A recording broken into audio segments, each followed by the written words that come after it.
ವೀಕ್ಷಕರೇ, ಇವತ್ತು ಅಥವಾ ಇವತ್ತಿಗೆ ಗ್ಯಾರಂಟಿ ನ್ಯೂಸ್ಗೆ 1 ವರ್ಷದ ಸಂಭ್ರಮ. ಅಂದರೆ ಗ್ಯಾರಂಟಿ ನ್ಯೂಸ್ ಲೋಕಾರ್ಪಣೆಯಾಗಿ ಬರೋಬ್ಬರಿ 1 ವರ್ಷಗಳು ಕಳೀತು. ಈ 1 ವರ್ಷದಲ್ಲಿ ನಿಮ್ಮ ಜೊತೆಗೆ ನಮ್ಮ ಪಯಣ ಭಾಳ ಅದ್ಭುತವಾಗಿತ್ತು. ನಿಮ್ಮ ಬೆಂಬಲ ಇಲ್ಲದೆ ನಾವಿಲ್ಲ. ಇದೇ ರೀತಿಯಾದಂಥ ಬೆಂಬಲ, ಪ್ರೀತಿ, ವಿಶ್ವಾಸ ನಿಮ್ಮ ಗ್ಯಾರಂಟಿ ನ್ಯೂಸ್ ಮೇಲೆ ಇರಲಿ ಅಂತ ಕೇಳ್ಕೊಳ್ತಾ ಈ ಒಂದು ಬುಲೆಟಿನನ್ನು ಶುರು ಮಾಡ್ತಾ ಇದ್ದೀನಿ. ಗ್ಯಾರಂಟಿ ನ್ಯೂಸ್, ಸುದ್ದಿ ಖಚಿತ, ನ್ಯಾಯ ನಿಶ್ಚಿತ. ಈ ಮಾತುಗಳನ್ನು ಹೇಳೋಕೆ ನಮಗೆ ಬಹಳ ಹೆಮ್ಮೆ ಇದೆ. ಕಳೆದ 1 ವರ್ಷದಿಂದ ಗ್ಯಾರಂಟಿ ನ್ಯೂಸ್ ನಿಮ್ಮ ಪರವಾಗಿ ಸದೃಢವಾಗಿ ನಿಂತಿದೆ. ಈಗ ಗ್ಯಾರಂಟಿ ನ್ಯೂಸ್ ಯಶಸ್ವಿಯಾಗಿ 1 ವರ್ಷ ಪೂರೈಸಿ ಮುನ್ನಡೀತಾ ಇದೆ. ಕನ್ನಡ ಮಾಧ್ಯಮ ಲೋಕದಲ್ಲಿ ಅತ್ಯಂತ ಕಡಿಮೆ ಅವಧಿಯಲ್ಲೇ 7 ಕೋಟಿ ಕನ್ನಡಿಗರನ್ನ ತಲುಪಿ ಹೊಸ ರೆಕಾರ್ಡ್ ಕೂಡ ಮಾಡಿದೆ. ಇನ್ನು ಪತ್ರಕರ್ತರೇ ಕಟ್ಟಿದ ಅಪ್ಪಟ, ಕನ್ನಡಿಗರೇ ಸೇರಿ ಕಟ್ಟಿದ ಗ್ಯಾರಂಟಿ ನ್ಯೂಸ್ ಇವತ್ತು ತನ್ನ ಮೊದಲನೇ ವಾರ್ಷಿಕೋತ್ಸವ ಆಚರಣೆ ಮಾಡಿಕೊಳ್ತಾ ಇದೆ. ಈ ವೇಳೆ ಗೃಹ ಸಚಿವ ಡಾಕ್ಟರ್ ಜಿ ಪರಮೇಶ್ವರ್ ಅವರು ಗ್ಯಾರಂಟಿ ನ್ಯೂಸ್ ಕಚೇರಿಗೆ ಆಗಮಿಸಿ ಕೇಕ್ ಕಟ್ ಮಾಡುವ ಮೂಲಕ ಶುಭ ಹಾರೈಸಿದರು. ಗ್ಯಾರಂಟಿ ನ್ಯೂಸ್ 1 ವರ್ಷಕ್ಕೆ ಕಾಲಿಟ್ಟಿದೆ. ಈ ಚಾನೆಲ್ ಕಟ್ಟುವಲ್ಲಿ MD ಶಿವಸ್ವಾಮಿ ಹಾಗೂ CEO ನಮ್ರತಾರವರು ತುಂಬಾ ಶ್ರಮ ಪಟ್ಟಿದ್ದಾರೆ. ಈ ಚಾನೆಲ್ ಈಗಾಗಲೇ ಎಲ್ಲರ ಮನಗಳಲ್ಲಿ ಬೇರೂರಿದ್ದು ಶಾಶ್ವತವಾಗಿ ಇದು ಹೀಗೆ ಇರಲಿ ಅಂತ ಶುಭ ಹಾರೈಸಿದರು. ಇದೇ ವೇಳೆ ಕುಡಚಿ ಶಾಸಕ ಮಹೇಂದ್ರ ತಮ್ಮಣ್ಣನವರ್ ಕೂಡ ಭಾಗಿಯಾಗಿ ಗ್ಯಾರಂಟಿ ನ್ಯೂಸ್ ಉತ್ತಮವಾಗಿ ಕಾರ್ಯನಿರ್ವಹಿಸ್ತಾ ಇದೆ, ಇದು ಹೀಗೆ ಮುಂದುವರಿಯಲಿ ಅಂತ ಹೇಳಿದರು. ಈ ವೇಳೆ ಗ್ಯಾರಂಟಿ ನ್ಯೂಸ್ನ ಎಲ್ಲ ಸಿಬ್ಬಂದಿ ಹಾಜರಿದ್ದರು. ತುಂಬಾ ಖುಷಿ ಆಗ್ತಾ ಇದೆ. ಯಾಕೆಂದ್ರೆ ಇವತ್ತು ಎಷ್ಟೋ ಜನ ಮಹಿಳೆಯರು ಹೇಳ್ತಾ ಇದ್ರು, ನನಗೆ PCOD ಪ್ರಾಬ್ಲಮ್ ಇತ್ತು ಸರ್, ಥೈರಾಯ್ಡ್ ಪ್ರಾಬ್ಲಮ್ ಇತ್ತು ಸರ್, ಆರಾಮಾಗಿ ನಾನು ಸಣ್ಣ ಆದೆ ಸರ್, ತುಂಬ ಥ್ಯಾಂಕ್ ಯು ಅಂತ ಎಷ್ಟೋ ಜನ ಹೇಳ್ತಾ ಇದ್ರು. ನಿಮಗೆ PCOD ಪ್ರಾಬ್ಲಮ್ ಇರಲಿ, ಥೈರಾಯ್ಡ್ ಪ್ರಾಬ್ಲಮ್ ಇರಲಿ, 100% ನೀವು ಸಣ್ಣ ಆಗಬೇಕು, ಆರೋಗ್ಯದಲ್ಲೂ ಸಮೇತ ತುಂಬ ಚೇತರಿಕೆ ಆಗಬೇಕು ಅಂದರೆ ಪ್ರತಿದಿನ ನಮ್ಮ ಜೀನಿ ಸ್ಲಿಮ್ನ ಯೂಸ್ ಮಾಡಿ. ಯಾಕೆಂದರೆ ಜೀನಿ ಸ್ಲಿಮ್ಮು ಒಂದು ಉತ್ತಮ ಆಹಾರ.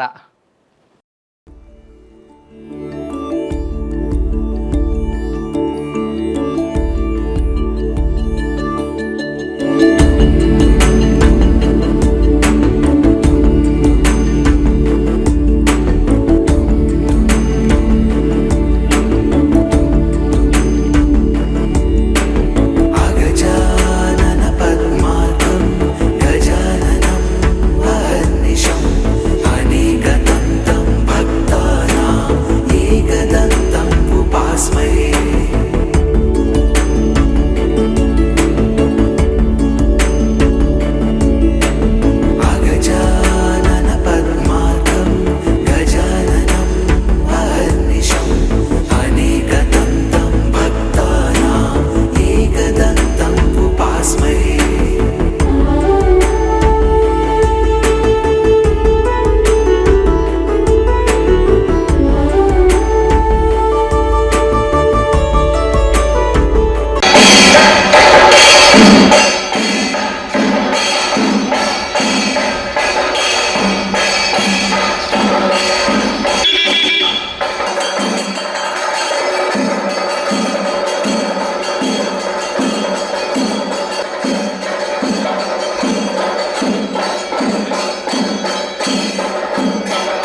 ಲೋಗೋ ಲಾಂಚ್ ಆಗಿದ್ದು ಕೂಡ ಗೃಹ ಸಚಿವ ಡಾಕ್ಟರ್ ಜಿ ಪರಮೇಶ್ವರ್ ಅವರ ಕೈಯಲ್ಲೇ. ಬಹಳ ಹೆಮ್ಮೆಯ ಸಂಗತಿ ಅಂದ್ರೆ ಪ್ರತಿ ಹೆಜ್ಜೆಯಲ್ಲೂ ಕೂಡ ಜೊತೆಯಾಗಿದ್ದವರು, ಬಟ್ 1 ವರ್ಷದ ಈ ಸಂಭ್ರಮದ ಕ್ಷಣದಲ್ಲೂ ಕೂಡ ಅವರು ನಮ್ಮ ಜೊತೆಗೆ ಸಾಥ್ ಕೊಟ್ಟು ನಮ್ಮ ಈ ಕ್ಷಣಕ್ಕೆ ಭಾಗಿಯಾಗ್ತಾ ಇರೋದು ಮತ್ತೊಂದು ಅದ್ಭುತ. ಒಂದು ದೊಡ್ಡ ಚಪ್ಪಾಳೆ ಬರಲಿ ಎಲ್ಲಾ ಗ್ಯಾರಂಟಿ ನ್ಯೂಸ್ನ ಸಿಬ್ಬಂದಿ ಪರವಾಗಿ. ಒಂದು ಸ್ಪೆಷಲ್ ಥ್ಯಾಂಕ್ಸ್ ಗೃಹ ಸಚಿವರಿಗೆ ಅಂತ ಹೇಳ್ತಾ,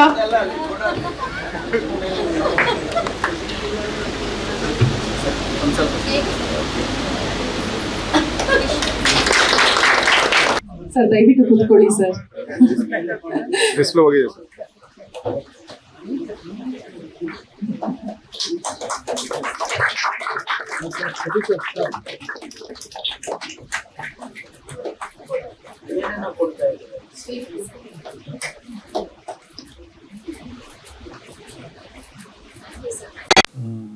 ಮೊದಲನೇದಾಗಿ 1 ವರ್ಷದ ಸಾರ್ಥಕ ಕೆಲಸವನ್ನ ತಾವು ಮಾಡಿ ಜನಮನ್ನಣೆಯನ್ನ ಗಳಿಸಿ ಇವತ್ತು ತಾವೆಲ್ಲ ಆಚರಣೆ ಮಾಡ್ತಾ ಇದ್ದೀರಿ. ಅದಕ್ಕಾಗಿ ಎಲ್ಲರಿಗೂ, ಈ ತಂಡದ ಎಲ್ಲ ಪ್ರತಿಯೊಬ್ಬ ಸದಸ್ಯರಿಗೂ ಕೂಡ ನಾನು ಅಭಿನಂದನೆಯನ್ನ ಹೇಳೋದಕ್ಕೆ ಬಯಸ್ತೇನೆ. ನಮ್ಮ ಶಿವಮೂರ್ತಿಯವರು ಮತ್ತು ನಮ್ರತಾ ಅವರು, ರಾಧಮ್ಮ ಅವರಿಗೆ ಸ್ಪೆಷಲ್ ಆಗಿ ಹೇಳ್ಬೇಕು, ಮತ್ತು ಎಲ್ಲ ತಾವಿಲ್ಲಿ ಇರ್ತಕ್ಕಂಥ ಪ್ರತಿಯೊಬ್ಬರಿಗೂ ಕೂಡ ಒಂದು ಸಂಸ್ಥೆಯನ್ನ ಕಟ್ಟಬೇಕಾದ್ರೆ ಎಷ್ಟು ಕಷ್ಟ ಅಂತ ಹೇಳಿ ಬಹುಶಃ ಈಗ ಅರ್ಥ ಆಗಿದೆ ಅಂತ ಹೇಳಿ ಅನ್ಕೊಳ್ತೇನೆ. ಅದರಲ್ಲೂ ಮಾಧ್ಯಮ ಕ್ಷೇತ್ರದಲ್ಲಿ ಅನೇಕ ಸ್ಪರ್ಧೆಗಳು ಜಾಸ್ತಿ, ಸವಾಲುಗಳು ಜಾಸ್ತಿ. ಈ ಸ್ಪರ್ಧಾತ್ಮಕ ಯುಗದಲ್ಲಿ ಉಳ್ಕೊಳ್ಳೋದು ಕಷ್ಟ. ಅನೇಕ ಜನ ಇಡೀ ದೇಶದಲ್ಲಿ ಸುದ್ದಿವಾಹಿನಿಗಳನ್ನ ನೋಡಿದರು. ಬರುತ್ತೆ, ಪ್ರಾರಂಭ ಮಾಡುತ್ತೆ, ಬಹಳ ಕಷ್ಟ ಬಿದ್ದು ಕೇಂದ್ರದಿಂದ ಅನುಮತಿಯನ್ನು ತಗೊಳ್ತಾರೆ. ಒಂದು 6 ತಿಂಗಳು ಮಾಡಬಹುದು, ಅಮ್ಮಮ್ಮ ಅಂದ್ರೆ 1 ವರ್ಷ ಮಾಡಬಹುದು. ಆಮೇಲೆ ಅವರು ಗೊತ್ತಿಲ್ಲದೆ ಹೋಗ್ಬಿಡ್ತಾರೆ.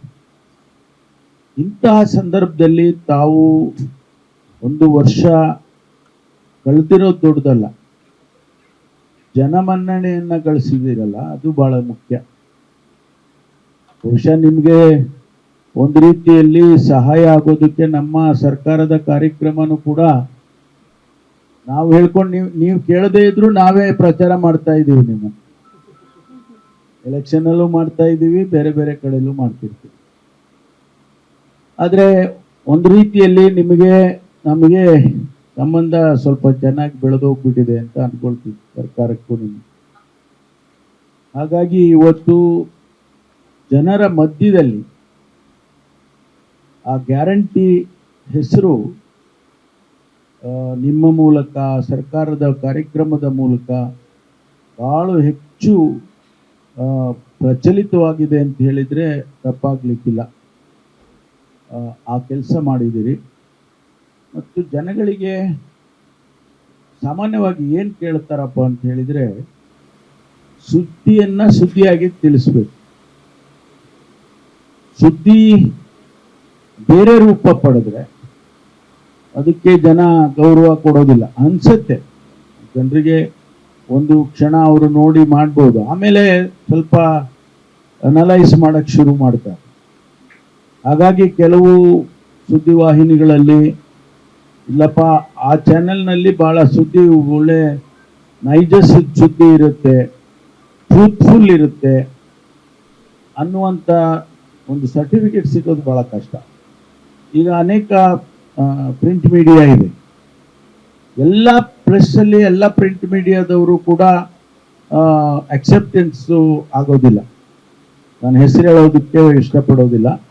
ಕೆಲವು ಪತ್ರಿಕೆ ಮಾತ್ರ ನಾವು ಬೆಳಗ್ಗೆ ಎದ್ದ ತಕ್ಷಣ, ಈಗ ನಾನೊಬ್ಬ ಸಾರ್ವಜನಿಕ ಬದುಕಿನಲ್ಲಿರೋನು, ನಾನು ಕೆಲವು ಪತ್ರಿಕೆಗಳನ್ನ ತೆಗೆದುಕೊಂಡು ಓದ್ತೇನೆ. ಪ್ರಯಾರಿಟಿ ಈ ಪತ್ರಿಕೆಯಲ್ಲಿ ಸುದ್ದಿ ಬಂದಿದೆ ಅಂದ್ರೆ ಅದು ಸರಿ ಇದೆ ರೀ ಅನ್ನುವಂಥದ್ದು ಬಂದ್ಬಿಡುತ್ತೆ. ನನಗೆ ಈಗ ನಾವು ನಮ್ಮ ಡೆಲ್ಲಿ ಲೀಡರ್ಸ್ ಯಾವ ಪತ್ರಿಕೆ ಓದ್ತಾರೆ ಆ ಪತ್ರಿಕೆಯಲ್ಲೇ ನಮ್ದು ಬಂದ್ರೆ ಅವ್ರು ಓದಿರ್ತಾರೆ ಅನ್ಕೋಬಹುದು ಅಂತ. ಇದೆಲ್ಲ ನಾವು ಬಹಳ ಸೂಕ್ಷ್ಮವಾಗಿ ಗಮನಿಸ್ಕೊಳ್ತೇವೆ. ಹಾಗೆ ಅದೇ ರೀತಿ ಸುದ್ದಿವಾಹಿನಿಯಲ್ಲಿ ಕೂಡ ನೀವು ಏನು ಬಿತ್ತರಿಸ್ತೀರಿ ಅದು ನೈಜ ಸ್ಥಿತಿಯಲ್ಲಿ ಇರಬೇಕು. It should be A truthful one. ಆಗ ಮಾತ್ರ ಜನ ನಿಮಗೆ ಮನ್ನಣೆಯನ್ನ ಕೊಡ್ತಾರೆ.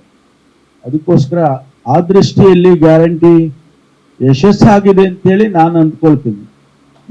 ನನ್ನ ವೈಯಕ್ತಿಕವಾದಂಥ ಒಂದು ಅಸೆಸ್ಮೆಂಟ್ ಅದು ಗಳಿಸಿದ್ದೀರಿ ಅಂತೇಳಿ ನಾನು ಭಾವಿಸ್ಕೊಳ್ತೇನೆ. ನನಗೆ ನೀವೆಲ್ಲ ಇಷ್ಟು ಚಿಕ್ಕ ವಯಸ್ಸಿನಲ್ಲಿ ಅಂದರೆ ಯುವಕರಾಗಿ ಇದೊಂದು ಸವಾಲನ್ನು ಸ್ವೀಕಾರ ಮಾಡಿ ಪ್ರಾರಂಭ ಮಾಡಿದ್ರಲ್ಲ, ಅದು ಭಾಳ ಇಷ್ಟ ನನಗೆ. ಯಾಕೆಂದರೆ ನನಗೆ ಗೊತ್ತು ಶಿವಸ್ವಾಮಿ ಹಿನ್ನೆಲೆ ಗೊತ್ತು, ಶಿವಸ್ವಾಮಿ ಏನು ಅಂತಾನೂ ಗೊತ್ತು ನನಗೆ. ಆ ಹಿನ್ನೆಲೆಯಿಂದ ಬಂದು ನಾನು ಒಂದು ಇಂಥದ್ದೊಂದು ಸವಾಲಿಗೆ ಕೈ ಹಾಕ್ತೀನಿ ಅನ್ನೋದಿದೆಯಲ್ಲ, ಭಾಳ ಧೈರ್ಯ ಬೇಕು ಅಲ್ವಾ? ಮಾಡಿಬಿಟ್ಟಿದ್ಯಾ. ಅದರಿಂದ ವಿಶೇಷವಾದ ಅಭಿನಂದನೆಗಳು. ತಾವೆಲ್ಲರೂ ಕೂಡ ಆ ಕೆಲಸದಲ್ಲಿ ಯಶಸ್ಸಾಗಿದ್ದೀರಿ ಅಂತ ಹೇಳಿ ನಾನು ಭಾವಿಸ್ಕೊಳ್ತೇನೆ. ಶುಭವಾಗಲಿ. ಇನ್ನೂ 1 ವರ್ಷ ಅಲ್ಲ, ಶಾಶ್ವತವಾಗಿ ಈ ಗ್ಯಾರಂಟಿ ಸುದ್ದಿವಾಹಿನಿ ಕರ್ನಾಟಕದಲ್ಲಿ ಉಳಿಲಿ ಮತ್ತು ಜನಸೇವೆಯನ್ನು ಮಾಡ್ತಕ್ಕಂಥದ್ದಾಗಲಿ ಅಂತೇಳಿ ನಾನು ಹಾರೈಸ್ತೇನೆ. ಭಾಳ ಸಂತೋಷದಿಂದ ನಾನು ಈ ಕಾರ್ಯಕ್ರಮದಲ್ಲಿ ಭಾಗವಹಿಸ್ತೀನಿ. ಏಪ್ರಿಲ್ 4, 24ರಲ್ಲಿ ಲಾಂಚ್ ಮಾಡಿದೋ, ಆ ಲಾಂಛನವನ್ನು ಲಾಂಚ್ ಮಾಡಿದೆ. ನನಗೂ ಒಂದು ಸ್ವಲ್ಪ ಇಲ್ಲ ಆಗುತ್ತೆ, ಪ್ರಯತ್ನ ಮಾಡಬೇಕಲ್ಲ, ಕಷ್ಟ ಇದೆ ಅನ್ನೋ ಮನಸ್ಸಿರ್ತಾ ಇತ್ತು. ಆದರೆ ಇವತ್ತು ಅದನ್ನು ಸಾಧನೆ ಮಾಡಿ ತೋರಿಸಿದ್ದೀರ. ಇದಕ್ಕೆಲ್ಲ ಒಂದು 4-5 ವರ್ಷ ಬೇಕು. ಆದರೆ ನೀವು 1 ವರ್ಷದಲ್ಲೇ ಇಡೀ ರಾಜ್ಯದಲ್ಲಿ ಪಾಪ್ಯುಲರೈಸ್ ಆಗಿರ್ತಕ್ಕಂಥದ್ದು ಭಾಳ ಸಂತೋಷ ಆಗಿದೆ ಅಂತ ಹೇಳಿ ಈ ಸಂದರ್ಭದಲ್ಲಿ ಹೇಳಿ ಮತ್ತೊಂದು ಬಾರಿ ತಮ್ಮೆಲ್ಲರಿಗೂ ಕೂಡ ಶುಭವನ್ನು ಕೋರ್ತೇನೆ. ತಮ್ಮೆಲ್ಲರಿಗೂ ಒಳ್ಳೇದಾಗಲಿ ಅಂತ ಹೇಳಿ ಈ ಸಂದರ್ಭದಲ್ಲಿ ಹೇಳಿ ನನ್ನ ಮಾತು ಮುಗಿಸ್ತೀನಿ. ಸಾಹೇಬ್ರ ಹೇಳಿದ್ರಿ, ಇವಾಗ ಮಾಧ್ಯಮ ಪ್ರಜಾಪ್ರಭುತ್ವದ ನಾಟ್ಯ ಒಂದು ಅಂಗ. ತಾವ ಕೆಲಸ ಹೆಂಗಿರ್ಬೇಕಪ್ಪ ಅಂತಂದ್ರ ಜನರ ಪರವಾಗಿರ್ಬೇಕು, ಕಟ್ಟಕಡೆಯ ಒಬ್ಬ ವ್ಯಕ್ತಿಯ ಪರವಾಗಿರ್ಬೇಕು ಅಂತ ಹೇಳಿ ಸಾಹೇಬ್ರು ಹೇಳಿದ್ರು. ನಾನು ಕೂಡ ಅದನ್ನ ಹೇಳಕ್ ಬಯಸ್ತೀನಿ. ಯಾಕಂದ್ರೆ ತಾವು ನನಗೂ ಗೊತ್ತು, ನನ್ನ ಮನೆಯಲ್ಲೂ ಟಿವಿ ಐತಿ, ನಾ ಗ್ಯಾರಂಟಿ ನ್ಯೂಸ್ ಬರ್ತೈತಿ, ನಾವು ನೋಡ್ತೀವಿ. ಒಂದು ಒಳ್ಳೆ ಶೋಷಿತರ ಪರವಾಗಿರ್ಬೋದು, ಬಡವರ ಪರವಾಗಿರ್ಬೋದು ತಾವ ಒಂದು ಕೆಲಸ ಮಾಡತ್ತೀರಿ. ದಯವಿಟ್ಟು ಈ ಕೆಲಸ ಹಿಂಗೆ ಮುಂದುವರಿಲಿ ಅಂತ ಕೇಳ್ಕೊಂಡು ತಮಗ ಶುಭಾಶಯಗಳನ್ನು ತಿಳಿಸಿ ನಾನೊಂದೆರಡು ಮಾತು ಮುಗಿಸ್ಕೊಂಡು